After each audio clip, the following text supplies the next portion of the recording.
staircase leading up to it, which explains why there are speakers positioned along the ceiling, so you can enjoy the music even from the lobby. And naturally, a men's and women's room can be found here too, possibly where you'll hear instruments of some sort. Yeah, you're never too old for fart jokes, kids. The podium here is probably where they check your event ticket. And heck, that might even be the job of the ghost here, as he's certainly dressed the part. Otherwise, he's visually identical to the other four spirits. Although this one does do something unique, as he's swinging the rug up and down, creating a way for Luigi has to avoid. The question is this all he does? Or is he able to drop the rug and attack it like normal if he wants to? Finally, there seems to be some maintenance issues on this floor, as one of the lights near the door and that little floor rug and piano poster both flicker on and off.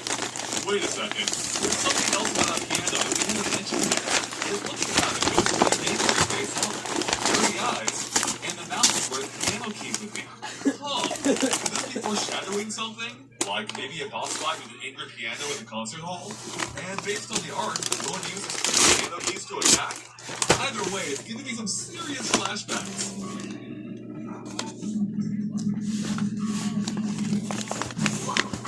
Oh god, nope, I can't do it. I cannot find another possessed piano. Moving on! Next up is this scene, and it appears to take place in a parking garage based on the vehicle parked here. Which, by the way, appears to be the same car, or at least the same model, as the one from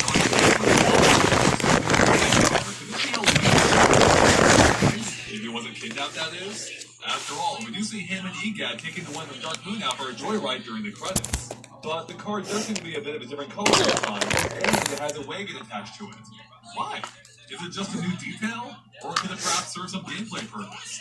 Perhaps one that's related to Polar Pup here, also returning from Dark Moon. And based on his red collar, this is the Polar Pup, and not one of the generic blue ones from elsewhere in Dark Moon. So I guess he accompanied Luigi here. And that Polar Pup sure does look happy to see Luigi. Although he does sit down the moment Luigi tries to suck him up, causing his tongue to be pulled toward the vacuum. Yeah, it's pretty adorable. Who's a good boy? That's right, you are Polar Pup. So getting back to the car and its new wagon, we wonder if it might be possible to take out for a spin around the hotel grounds. Perhaps it's Polar Pup riding in the wagon so we can hop on and off at will. Maybe so we can dig out some treasure for you as it did in Dark Moon. Now, being a parking garage, we wager it's located either at ground level or possibly even underground, with a blocked-off tunnel here leading even deeper down, which we can see based on the descending wall markings. But the real question is, will Luigi be able to open that gate at any point? Alright, so let's move on to the final room we have yet to fully address. And technically, it's not a room at all, but a hallway. In the brief clip, we can see it leads to at least 2 numbered hotel rooms with a house cleaning cart between the 2.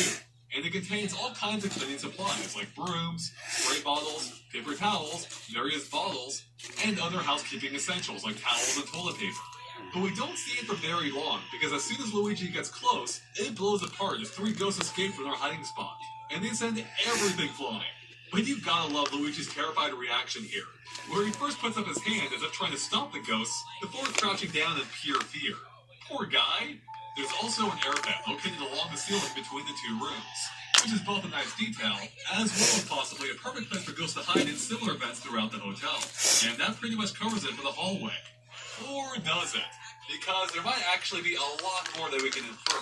For instance, the 2 rooms here are numbered 506 and 507, meaning there have to be at least 5 more rooms on this floor that we don't see, being 501 through 505, and possibly even more if the numbers continue beyond 507.